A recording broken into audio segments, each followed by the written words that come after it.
Incredible. I love the optimism, and it's so important.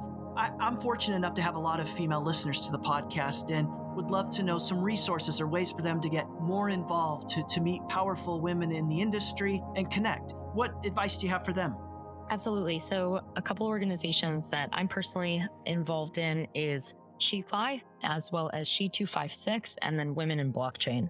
All of these organizations either are just safe spaces for women to connect with one another and ask questions in an open environment, or SheFi primarily focuses on bridging the gap of education around some of these difficult topics, which we discussed in detail. So it goes through a 6-week course where, for example, I'm a teaching assistant, and we actually practice how to use some of these decentralized applications as well. And that's really cool. And it, targets women of all backgrounds, whether you're still in school, just graduated, or thinking about making a career shift.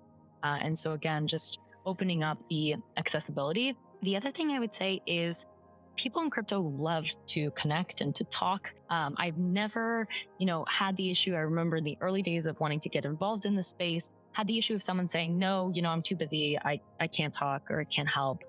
It's always, hey, I'd be curious to learn about your experience, or I have some questions, or can you point me in the right direction?